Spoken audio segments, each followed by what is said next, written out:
Hey guys, it's Javier from The Preacher and the Gym Guy and The Preacher's Better Half. I've seriously shot this video now probably 30 times. I'm going to get it on this one though.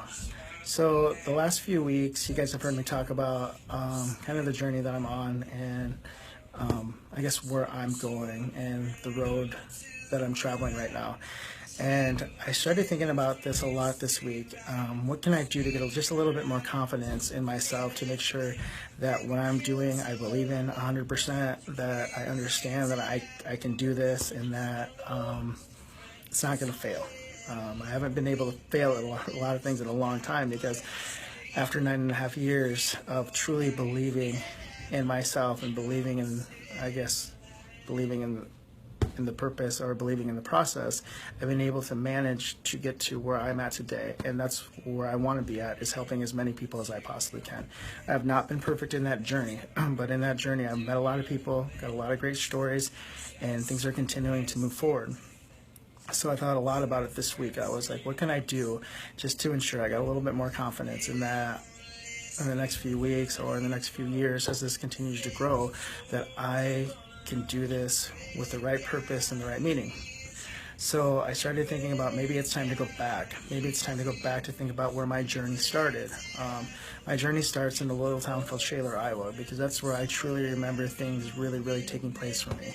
I started in a little town called Storm Lake, and we moved to a smaller town when I was in 4th grade, and that's where a lot of my memories really start coming into play. My journey also started a little bit before that because my mom made a lot of sacrifices in her life to get us to where we were at in Shaler, to also getting me to where I'm at today. So did my dad. So I started to think, you know what, I'm here today because of the support that I got then. And I'm going to tell you, not everybody's journey is going to be the same. There's going to be a lot of people who are going to hear this video and say, you know what, where I started, it wasn't the same, Javier. It was hard.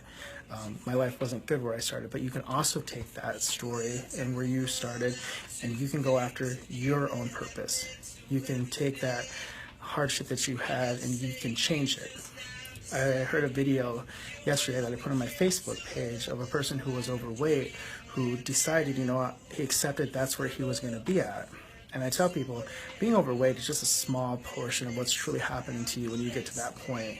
It's actually becoming content and being okay with just being unhappy.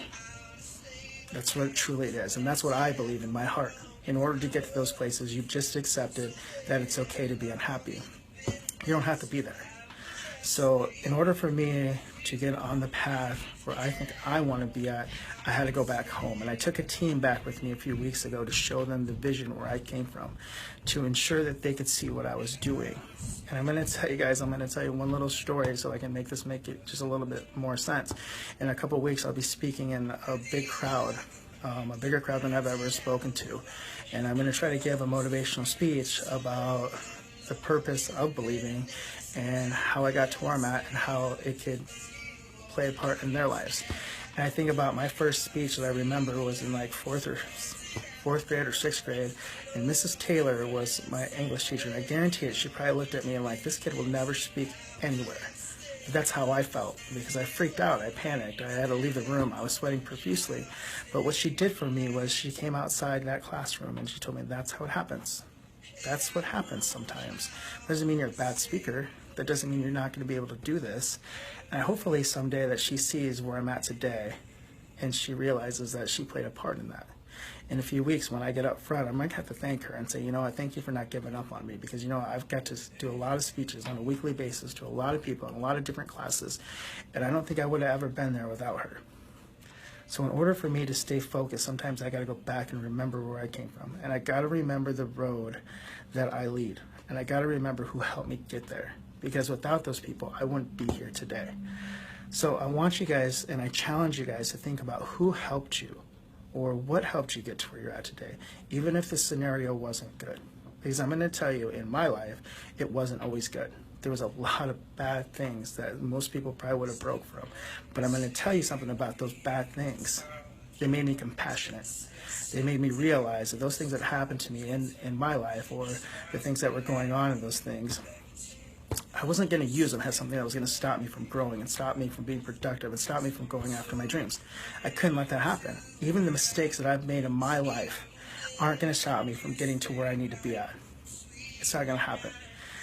And this is what I'm going to tell you. God put us on this earth to help as many people as we can. And yes, we're going to make mistakes as we do that. But if we give up and we become content with being unhappy, then in some sense, we kind of let him down just a little bit. More or less, we kind of let ourselves down. So guys, remember every single day, tell yourself that you truly, truly believe in yourself. And when you do that, maybe you're going to have to go back and figure out where your story started or what got you to where you're at. You guys are going to see something big coming from us, and something big that I know I'm going to be able to give back to some people who helped me believe. So every single day, tell yourself that you believe in yourself, and if that's hard for you, find us. Go to Nick's church, Creekside. Look for Heather's movies that she puts out, or films. Stop at one of our gyms, guys. But it's important to truly, truly believe that you deserve to be happy and that you deserve to believe in yourself. Have a great day.